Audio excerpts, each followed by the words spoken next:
Hello दोस्तों, स्वागत है आप सभी का फिर से एक बार नए वीडियो में। तो दोस्तों, हम बहुत टाइम से एक्सपल्स 210 लेकर आ गए। आपको पता ही है 2 महीने हो गए लगभग हमको लेकर आए, और तब जब से लेकर आए तब से इसको हमने लगभग 2800 किलोमीटर चला दिए। फर्स्ट सर्विस भी हो गई है। तो उसके साथ साथ हमको मतलब इतनी चलाई हमने, तो हमको क्या एक्सपीरियंस रहा, कैसी लगी, क्या अच्छा ही है इसमें, क्या बुराइयाँ हैं, जो हम आपको बता सकते हैं थोड़ा सा। वैसे तो हम अभी तक 100 सीसी की गाड़ियाँ चलाते आ रहे थे, तो उस हिसाब से तो हमारे लिए तो बहुत अच्छी गाड़ी है, बहुत बेटर चल रही है, राइडिंग क्वालिटी बहुत अच्छी है हमारे लिए, ठीक है, सब कुछ अच्छा है। लेकिन हम चाहते हैं कि फिर भी हमको जो भी इसमें इस बजट के हिसाब से जो अच्छा चीज़ लगी और जो बुरी चीज़ लगी वो चीज़ आपको हम बता दें। तो इसको लेके चलते कोई अच्छी जगह जहाँ पर एकदम शांत वातावरण हो, वहाँ लेके चलते हैं, और वहीं आपसे बात करूँगा। और शायद आपको याद भी होगा, एक बार हम लास्ट टाइम एक लास्ट वीडियो आपने देखा होगा कभी, तो हमने राजदूत लेकर गए थे हम ऑफ रोडिंग के लिए, टेस्टिंग के लिए।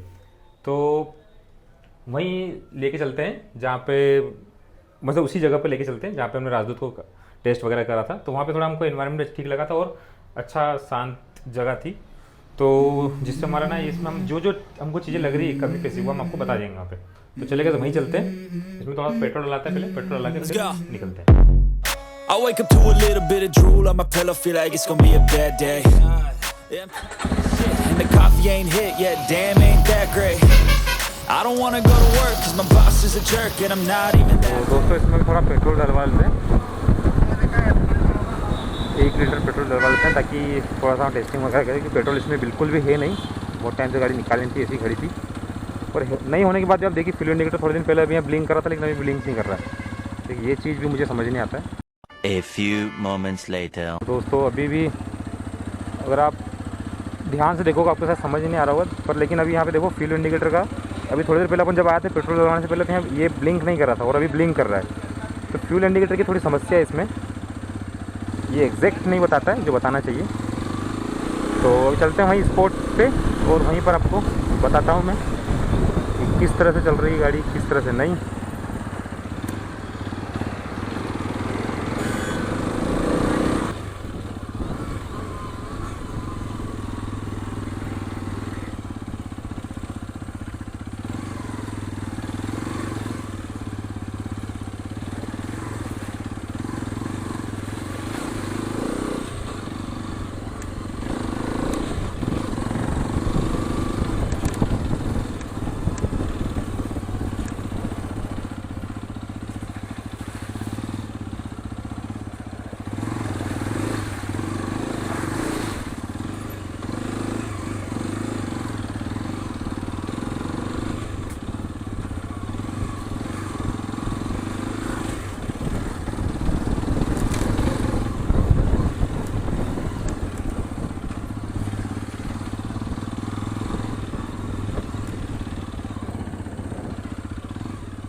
दोस्तों, हम आ चुके हैं, और यही वो स्पॉट है जहाँ पे हमने राजदूत को दौड़ाया था, थोड़ा सा टेस्ट वगैरह करा था। तो अभी आप देखो पानी गिरा था कुछ 2 दिन पहले, रात भर पानी गिरा था। तो ये सड़क की हालत ऐसी हो गई है कि ये तो ठीक लग रहा है, इधर तो ये थोड़ा ठीक लग रहा है। आगे में थोड़ा अभी ये जल के आया हूँ, तो टायर लगभग ये आधे आधे टायर डूब गए थे, मतलब पानी काफ़ी भरा हुआ है। तो दोस्तों, हम आ गए हैं जहाँ हमको आना चाहिए था, हमारा एक ये स्पॉट, जहाँ पर हम आपसे थोड़ी बात करेंगे एक्सपल्स के बारे में कि इसमें क्या अच्छी बातें और क्या बुरी बातें हैं, मतलब गुड पॉइंट्स के बारे में पहले बात करेंगे कि क्या अच्छी अच्छी चीज़ें हैं। जो सबसे बड़ी चीज़ है, जो सबसे अच्छी मुझे लगी, वो है इसका इंजन। ठीक है, वो 210 जो हीरो ने बनाया है वो काफ़ी रिफाइंड इंजन है, और काफ़ी बढ़िया इंजन है, जो 26 bhp का पावर जनरेट करता है और 20 Nm का टॉर्क देता है, जो कि काफ़ी अच्छी चीज़ है। बहुत स्मूथ भी है, अगर आप हाईवे पे चलाओगे तो बहुत स्मूथली चलता है। 7000 RPM तक आपको, मुझे तो 8000 तक कोई RPM पे कोई वाइब्रेशन फील नहीं हुआ। काफ़ी बढ़िया चलता है, काफ़ी रिफाइंड इंजन है, तो वो सब बहुत बढ़िया लगा मुझे।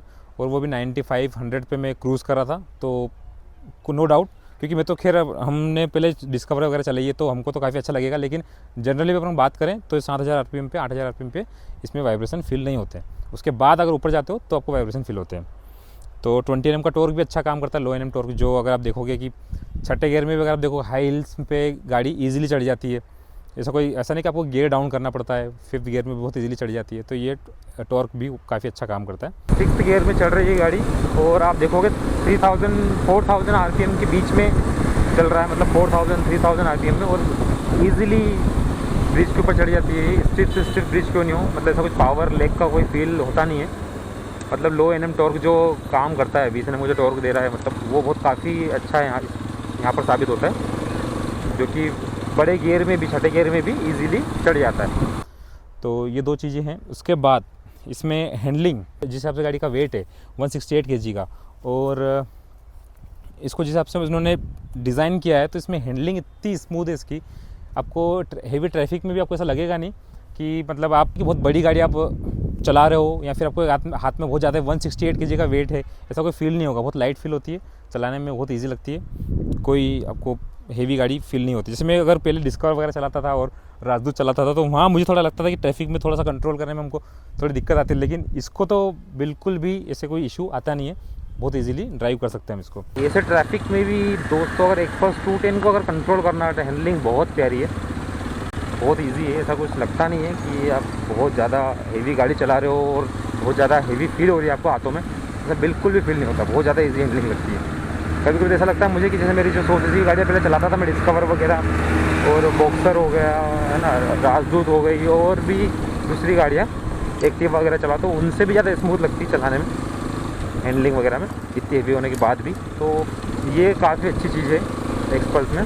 तो साथ ही अगर अपने इसकी ब्रेकिंग की बात करें, तो दोनों फ्रंट और रियर दोनों में आपको डुअल चैनल ABS मिल जाता है, जो कि ब्रेकिंग भी काफ़ी अच्छी है। मतलब अगर इसकी पावर के हिसाब से देखें और उसकी वेट के अकॉर्डिंग देखें तो ब्रेकिंग काफ़ी अच्छी है, ऐसा कोई दिक्कत आती नहीं ब्रेकिंग में।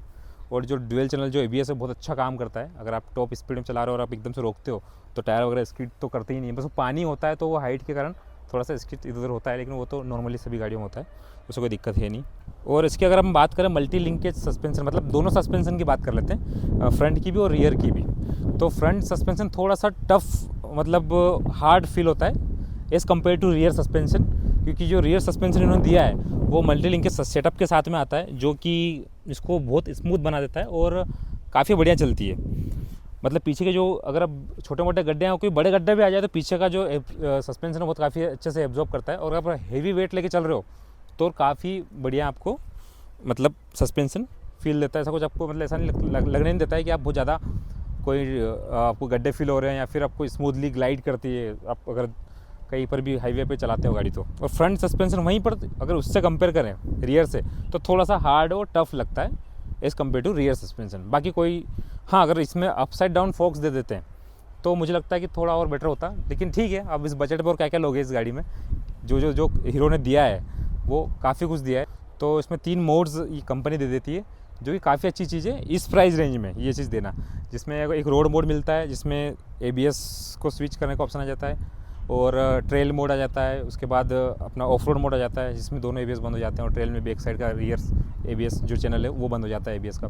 तो इस तरह से मतलब 3 मोड दिए हैं जो कि काफ़ी हेल्पफुल होते हैं। अभी तक हमने यूज़ तो नहीं करे क्योंकि हम कहीं लेकर गए ही नहीं इसको अभी तक, और अभी तक चली तो 500 किलोमीटर का मैक्सिमम ट्रिप इसका हुआ है, तो और ऑफ रोड कहीं लेके जाना हुआ नहीं, टेस्ट हमने करा नहीं। तो जब टेस्ट करेंगे तो आपको बेहतर तरीके से बताएंगे। अभी तो बस इतना बता देते हैं कि इसमें 3 मोड्स दिए हैं जो कि काफ़ी अच्छी चीज़ है इस प्राइस बजट में। उसके साथ में इसका जो हेडलाइट सेंसर अगर आप देखोगे फ्रंट का, जो ऑटोमेटिक हेडलैम्प है, जो ऑटोमेटिक नाइट मतलब अगर लो लाइट होती है या फिर थोड़ा सा अंधेरा फील होता है इस गाड़ी को, तो सेंसर से वो ऑटोमेटिकली हेडलाइट्स को ऑन कर देती है, तो वो काफ़ी अच्छा काम करता है। ऐसा कभी लगा नहीं कि कहीं अंधेरे में हम गए हो और लाइट चालू नहीं हुई हो, सेंसर काम नहीं कर रहा हो, ऐसा कुछ नहीं हुआ है, बहुत अच्छे से मतलब काम कर रही थी। तो एक ये चीज़ भी अच्छी लगी, इसमें कोई इशू नहीं है। और इसके साथ हम जब 500 किलोमीटर की हम ट्रिप करके आए थे, गांव गया था मैं, तो वहाँ पर मुझे इसको चलाने में इतना मज़ा आया था क्योंकि मैं इसको 90 पे इसको क्रूज़ कर रहा था मैं, और मेरे साथ मेरी बहन गई थी, और साथ में एक वेट भी था, लगभग 10-12 kg का वेट था, पीछे रखा हुआ था। तो आप बात नहीं मानोगे, मतलब हाईवे पे इतना मज़ा मुझे दूसरी गाड़ी को कभी चलाते हुए आया नहीं जितना मज़ा इसको चलाने में आया, क्योंकि ये बहुत अच्छे से ग्लाइड कर रही थी और छोटे मोटे टेपर और गड्ढे वगैरह उसमें फील नहीं हो रहे थे, और बहुत बढ़िया चल रही थी। और मुझे पावर का कहीं ऐसा लगा ही नहीं कि कहीं पे बहुत ज़्यादा पावर मुझे चाहिए, और ओवरटेक करने में कोई दिक्कत आई नहीं मुझे। तो आपको मैं नेक्स्ट ट्रिप में और बताऊंगा।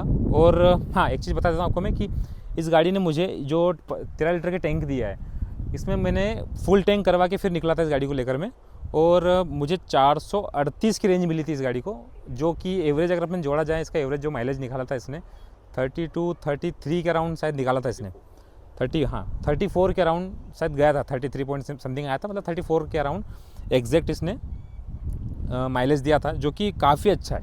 अगर आप टैंक फुल करवाते तो 438-440 तक का आपको मतलब फुल रेंज एक मिल जाता है एक टैंक फुल करवाने पे। एक राइडर तो था ही था, साथ में एक पिलियन भी था और साथ में वेट भी था थोड़ा सा, तो उस हिसाब से इसका एवरेज काफ़ी अच्छा था।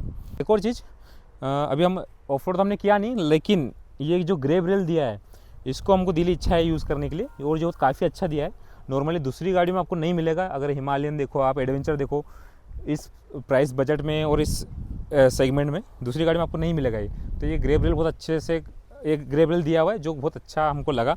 इसको हम जब ऑफ रोड ले जाएंगे कहीं पे फंसती गाड़ी तो आपको बताएंगे कि इसको प्रॉपर इसका यूज़ क्या है। खैर, तो ये एक अच्छी चीज़ है। और एक फाइनल चीज़ जो मुझे इसमें अच्छी लगी वो है इसका एग्जॉस्ट साउंड। एग्जॉस्ट नोट जो है वो काफ़ी अच्छा है, वो आपको मैं सुना देता हूँ एक बार, तो आप भी बोलोगे कि हाँ बढ़िया। क्योंकि फर्स्ट 1000 किलोमीटर में तक वो लगा नहीं कि कुछ थोड़ा क्रिस्प आवाज़ आ रही थी, तेज़ आवाज़ आ रही थी, और जब से सर्विस हुई है उसके बाद से इसका साउंड जो है ना बेसी साउंड हो गया है, और काफ़ी अच्छा, कानों को सुनने में अच्छा लगता है। आप सुनिए। तो ये देखिए आप, मैं एक बार माइक पास में ले जाता हूँ तो शायद आपको सही जस्टिस हो।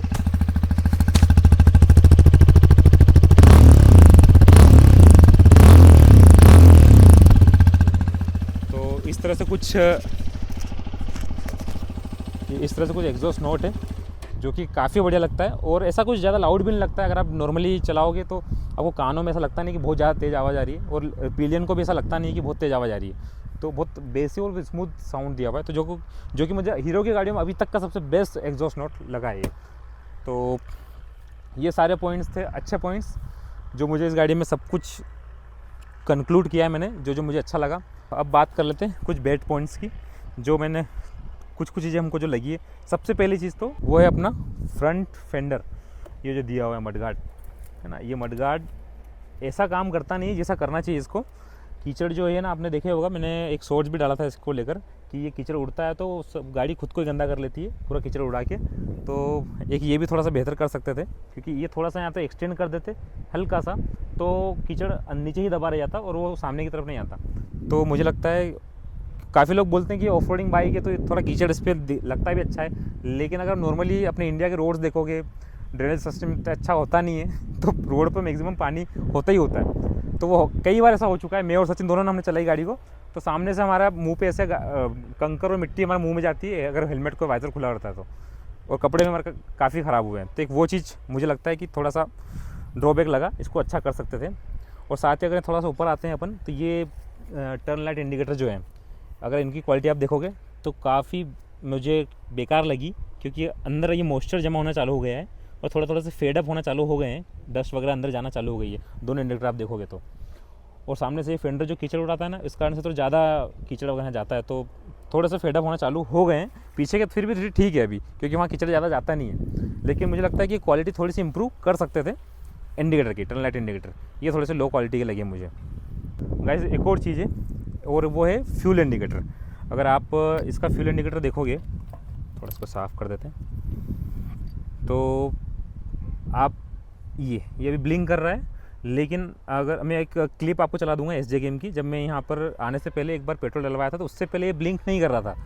और मतलब नॉर्मली पेट्रोल डलवाने से पहले जब जो करना चाहिए ब्लिंक, ये ब्लिंक नहीं कर रहा था, और नॉर्मली एक रेड लाइन थी, लेकिन जैसे पेट्रोल डलवाया मैंने उसके बाद वो ब्लिंक करना स्टार्ट कर दिया था।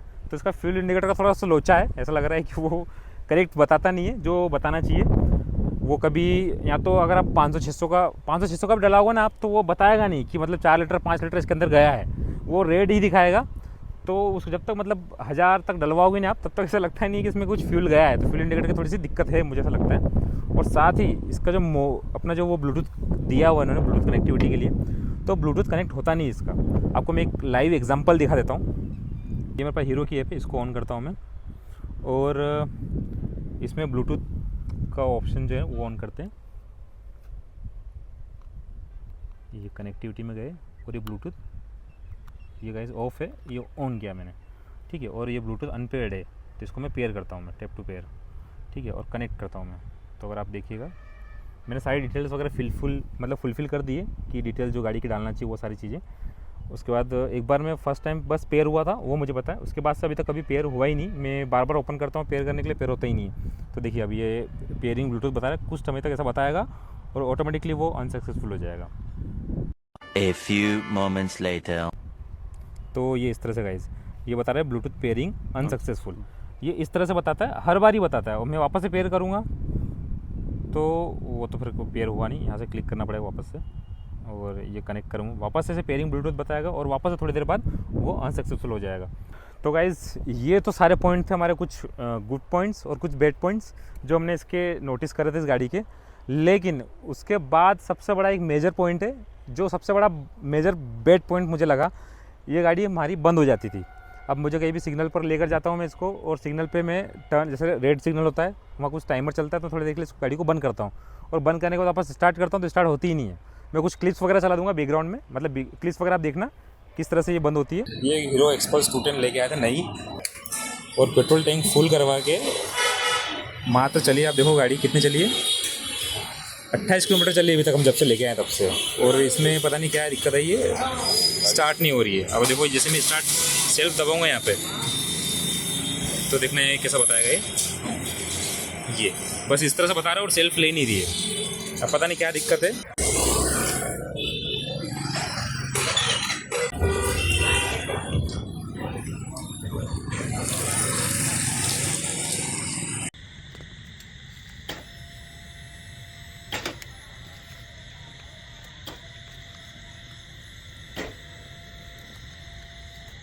तो ऐसा ये मल्टीपल टाइम्स, मतलब डिलीवरी के दिन ही हुई थी एक वीडियो, तो एक शॉर्ट वो काफ़ी वायरल भी हुआ था मेरा, जो मैंने डिलीवरी के दिन ही ली थी और हम पेट्रोल टैंक फुल करवाने गए थे और पूरा कंप्लीट फुल टैंक करवाया भी नहीं था। कुछ लोगों ने बोला उसमें कि वो फुल टैंक करवा लेता इसलिए शायद बंद हो रही थी, ऐसा कुछ उन्होंने बोला। तो ऐसा कुछ हमने फुल टैंक करवाया नहीं था, हमने ऑटो कट करवाया था, जो नीचे ही मतलब ऑटो कट हो जाता है, ऊपर तक मतलब पेट्रोल आया नहीं था, तो वो कोई इशू था नहीं इसका। और फिर थोड़ी देर बाद 10-15 मिनट हम जैसे मतलब सेल्फ देते रहे, इग्निशन हम देते रहे, इग्निशन स्विच को बार बार दबाते रहे, लेकिन स्टार्ट नहीं हुई थी। फिर हमने शोरूम पे कॉल किया था और शोरूम वाले फिर बोल रहे थे कि ठीक है हम आते हैं। और जब तक वो आया तब तक 10-15 मिनट 20-25 मिनट आधा घंटा लगभग हो गया था। फिर आधे घंटे के बाद हमने जब वो आया उसका स्टार्ट करा तो स्टार्ट हो गई थी, मतलब मुझे लगा नहीं कि उसमें क्या इशू था, हमको समझ में भी आया नहीं, और ये स्टार्ट हो गई। फिर हम शोरूम लेकर गए और शोरूम में उन्होंने सब बैटरी का वोल्टेज वगैरह चेक करा और उसके कनेक्शन वगैरह चेक करे, सब कुछ ठीक निकला, मतलब ऐसा कोई दिक्कत आई नहीं। तो हमको लगा सब ठीक है, वो हो सकता है कुछ फॉल्ट या फिर कोई कनेक्शन लूज़ कनेक्शन की वजह से हो गया होगा। लेकिन फिर हम थोड़े दिन और चलाते रहे इस गाड़ी को। 4 दिन हुए, 5 दिन हुए, जब भी हम ले आते हैं इसको बाहर और सिग्नल पर खड़े करते हैं या फिर कहीं पे भी थोड़ा सा लंबा चला के हम घर लेके आते हैं और घर लाकर फिर हम बंद करके वापस चालू करते हैं, तो फिर से वही सेम इशू आ रहा था, बार इशू आ रहा था। मतलब वो शॉर्ट में आपने देखना, मैंने 3-4 क्लिप्स डाली, वो भी हमने कुछ चीज़ें जो रिकॉर्ड कर पाए हमने वो डाली, और कहीं बार तो हमने रिकॉर्ड कर भी नहीं पाए हम। हाँ, नाइट में जाते थे तो वहाँ पे हम रिकॉर्ड नहीं कर पाते थे, मतलब रिकॉर्ड भूल जाते थे कि अभी हमको पता था कि 10 मिनट बाद चालू हो जाएगी, 10 मिनट खड़ा रखो इसको और चालू हो जाती थी वो। एक हमको मतलब एक पता चल गया था इसका कि क्या सिस्टम है, किस तरह से चालू होगी। हाँ, कितने टाइम पीरियड बाद चालू हो जाती थी, हाँ कितने टाइम पीरियड बाद चालू हो जाती थी, ये हमको समझ में आ गया था। तो हम वो चीज़ें हम करने लग गए और हमने जो शोरूम है, सर्विस सेंटर है, वहाँ पे हमने उनको बता दिया था कि ये इशू आ रहा है, तो उन्होंने बुलाया भी था। और एक बार इसको हम दिखाने लगे थे तो उन्होंने चेक किया था कि यहाँ पर इसके सीट के नीचे एक रिले आता है, उन्होंने बताया था कि एक रिले है जिसमें सर रस्ट लग गया था और थोड़ा सा लूज़ हो रखा है, तो उन्होंने बोला था कि रिले चेंज कर देंगे तो वो इशू रिजॉल्व हो जाएगा। तो फिर उन्होंने वो रिले साथ ऑर्डर कर दिया था। उसके बाद हम फर्स्ट सर्विस के लिए इस गाड़ी को ले गए थे 1000 किलोमीटर के बाद। आप 1000 पे मत करवाइएगा, आप जब नॉर्मली जब गाड़ी लोगे तो 700-750 के आसपास इसको फर्स्ट सर्विस के लिए दे दीजिएगा। हम थोड़ा लेट हो गए थे, 1000 किलोमीटर पे हमने दी थी। तो 1000 किलोमीटर पे जब ले गए थे इसको फर्स्ट सर्विस के लिए, तभी हमने वो रिले चेंज करवाया था। और उसके बाद से थोड़ा सा इशू कम हो गया था, मतलब ऐसा नहीं कि बंद हो गया। उसके बाद 3-4 दिन अच्छे चली, फिर बाद में मैं एक दिन इसको, मतलब दिन भर चली थी गाड़ी, सुबह 11 बजे से लेकर शाम को 5 बजे तक हम कहीं मार्केट में गए थे और सब चीज़ें, मतलब कुछ दोस्तों के साथ हम कुछ खरीदने वगैरह गए थे, तो शाम तक हम दिन भर चल रही थी गाड़ी। और शाम को जब मैं घर के लिए लौट रहा था तो रास्ते में मैंने एक जगह बंद करी थी सिग्नल पर, और फिर वहाँ पर वापस से सेम इशू आया था कि चालू नहीं हो रही थी। मतलब सर्विस के 3-4 दिन बाद वापस से इशू करने लग गई थी, मतलब कम्प्लीटली बंद नहीं हुआ था। और फिर वहाँ पर मैंने शोरूम पे फ़ोन भी लगाया था, लेकिन वो खैर रात हो गई थी, 8-9 बज गई थी, तो वो सर्विस सेंटर पे कोई किसी ने फ़ोन पिक किया नहीं। तो नेक्स्ट डे उनको मैंने कॉल किया था कि वापस से वो इशू आ रहा है, इशू रिजोल्व नहीं हुआ।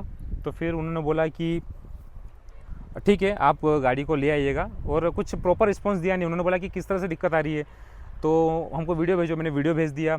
और एक बार तो उनको शोरूम पर लेकर भी गया, उन्होंने बोला कि नेक्स्ट डे आप आ जाइए, तो मैं शोरूम पर लेकर भी गया इसको, और वहाँ पे दिखाया भी। तो वहाँ पे तो ये नॉर्मली अच्छी स्टार्ट हो जाती है। मतलब जब नॉर्मली क्या होता है कि जब बाहर कहीं चलाते तो वहीं पे दिक्कत देती है। हाँ हाँ, डॉक्टर के पास लेके जाओ तो वो बोलते हैं ना कि डॉक्टर के पास लेके जाओ तो डॉक्टर के पास सब अच्छे हो जाते हैं। तो बस वही वाली चीज़ है कि वहाँ जाके अच्छी हो जाती है, वहाँ जाके हम स्टार्ट करो तो अच्छी स्टार्ट भी होती है और कोई दिक्कत ही नहीं आती है। ऐसा नहीं हम उसको खींच के भी ले गए, मतलब हीट भी हाँ, और हमको लगा कि कहीं हीट के कारण इशू आ रहा होगा, तो हम इसको मैं खींच के भी ले जाते थे एकदम कि भाई 60-70 की स्पीड हम खींच कर शोरूम तक ले जाते ताकि हीटिंग इशू कारण से कभी बंद हो रहा हो तो वो इशू भी हमको लगा नहीं, उससे भी बंद नहीं हो रही है, क्योंकि उसमें नॉर्मली अच्छी चालू हो जाती थी। अभी कुछ समय से अभी नहीं हो रहा है, लेकिन फिर वो कभी कभी रात में और ऐसा होता रहता है। तो वो भी मतलब कम्प्लीटली गया नहीं वो इशू, तो वो एक मेजर इशू अभी बना हुआ है। और अभी हमने सर्विस सेंटर पे बात करी तो उन्होंने बोला कि मंडे को आप लेकर आइए, इसको कम्प्लीटली एक बार चेक करेंगे। तो मैं चाह रहा हूँ कि इस बार मैं इसको पूरा प्रॉपर व्लॉग बनाऊँ स्टार्ट से लेकर एंड तक, कि वो किस तरह से काम करते हैं और क्या क्या चीज़ें चेक करते हैं। तो आप बने रहिएगा, आपको ऐसे आने वाले वीडियो में पता चली जाएगा वो। तो ये तो हो गया इसका मेजर इशू जो हमको बताना था आपको, और जो पूरा रामायण अभी तक क्या क्या हुआ इस गाड़ी के साथ में हमको सब चीज़ अच्छी लगी। बस ये बंद होने वाला इशू था, क्या पता हमारे साथ ही हुआ है ये चीज़, बाकी और किसी के साथ हुआ नहीं हुआ, सुनने को आया नहीं। लेकिन वो जिस हिसाब से वो शॉर्ट्स मैंने डाला था, उसमें आया है। रील मैंने जो डाली थी इंस्टाग्राम पे, वो वायरल हो गई थी, वो 2.5-3 लाख से ऊपर गई। उसमें बहुत सारे लोगों को समझ ही नहीं आया कि वो स्टैंड में भी गाड़ी स्टार्ट हो जाती है न्यूट्रल में। खैर वो तो अलग चीज़ है, लेकिन उसमें बहुत सारे लोगों ने डाला भी कमेंट कि बहुत सारे लोगों को ऐसे भी कमेंट आया कि 10 मिनट के बाद चालू हो जाएगी, कोई दिक्कत ही नहीं है, ऐसा करके स्माइली की इमोजी डालते थे वो। तो उनको भी पता था कि 10 मिनट के बाद गाड़ी स्टार्ट हो जाती है करके खड़ी रखोगे। तो मुझे लग रहा है कि मेरे साथ साथ काफ़ी लोगों के साथ भी ये इशू आया था, और इस पर अभी तक प्रॉपर क्या चेंजेस करने पे कैसे रिजोल्व होगा ये कुछ पता नहीं अभी तक। कोई बोल रहा है कि बैटरी आप रिप्लेस करवा लो, बैटरी वोल्टेज का इशू है, लेकिन बैटरी वोल्टेज का मेरे को इशू कुछ लगा नहीं। और रिले भी चेंज कर चुके हैं, उसके बाद भी वो बंद हुआ नहीं। तो अब देखते हैं, आपको नेक्स्ट वीडियो में पता चली जाएगा वो। तो अब बात करते हैं हम, इसमें कुछ चीज़ें एक्स्ट्रा दी हुई है जो एडवेंचर टूरर बाइक्स में नॉर्मली देते हैं, तो मैं आपको बता देता हूँ वो किस किस के लिए काम आते हैं। और कुछ कुछ चीज़ें ऐसी हैं जो मुझे भी नहीं पता कि किस चीज़ के लिए वो माउंट्स दिया हुआ है, तो वो आपको फाइनली एक बार डिस्कस कर लेते हैं, फिर इस वीडियो को रैप अप करते हैं। बात कर लेते हैं कुछ एक्स्ट्रा चीज़ें जो इसमें दी हुई है, और जो मुझे तो कुछ कुछ चीज़ें पता है, कुछ कुछ चीज़ें नहीं पता है, तो मैं बताता हूँ। जो चीज़ें मुझे पता है वो बता देता हूँ आपको पहले तुम्हें। तो सबसे पहले ये यहाँ पर एक बोल्ट आता है, मतलब यहाँ पे एक केप लगा हुआ आता है, वो जो ढक्कन टाइप आता है उसको आप निकालो तो अंदर ये जो बैक कैरियर और सैडल स्टे लगाने के लिए एक यहाँ पे एक्स्ट्रा बोल्ट दिया हुआ रहता है। मतलब अंदर वो खैर वो बोल्ट रहता है, ये टिल्ट आईडी जो पूरी है ना, ये टिल्ट आईडी उससे कनेक्ट है, लेकिन आप उसको वो केप इसलिए देते हैं ताकि आप बाद में सैडल स्टे वगैरह लगाओ तो वो केप हटाकर आप सैडल स्टे बाहर से कर सको। तो एक वो चीज़ हो गई।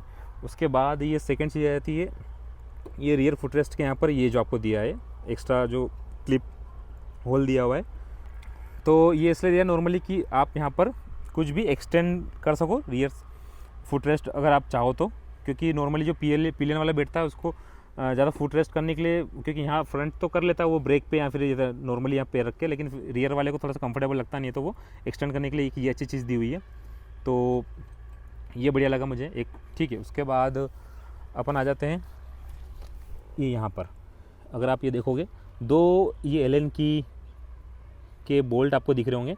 ये स्किट प्लेट एक आती है जो इंजन को गार्ड करती है। जैसे मान लो नॉर्मली ये टायर यहाँ से पत्थर वगैरह उड़ाता है, तो वो पत्थर और कीचड़ उससे बचाने के लिए इंजन को एक यहाँ स्किट प्लेट लगती है, तो शायद वो लगती है यहाँ पर। वो मैं अगर फ्यूचर में कभी वो लगाता हूँ तो आपको बताऊँगा मैं वो। तो ये उसके लिए दिए हैं ये दोनों बोल्ट। इसके साथ ही इसमें हाँ हैंडल बार में भी एक एक्स्ट्रा माउंट दिया हुआ है, और वो है ये किस लिए दिया हुआ अगर आप मुझे बताओगे कमेंट करके, क्योंकि ये मुझे पता नहीं है किस लिए दिया हुआ है, क्या यूज़ है इसका नॉर्मली, और मैंने अभी तक देखा नहीं कि इसके लिए कुछ आया भी है या नहीं। मुझे ऐसा लगता है कि ये शायद या कोई कैमरा वगैरह माउंट करने के लिए तो नहीं दिया है, जैसे नॉर्मली जब यहाँ पर गोप्रो वगैरह लगा सको या फिर वो 360 कैमरा जो आते हैं वो यूज़ करने के लिए, शायद तक मुझे लग रहा है ये उसी लिए दिया है। पर आप मुझे कमेंट में बताइएगा कि ये एग्जैक्टली जो हीरो कंपनी ने किस लिए बनाया है, ये मुझे पता नहीं।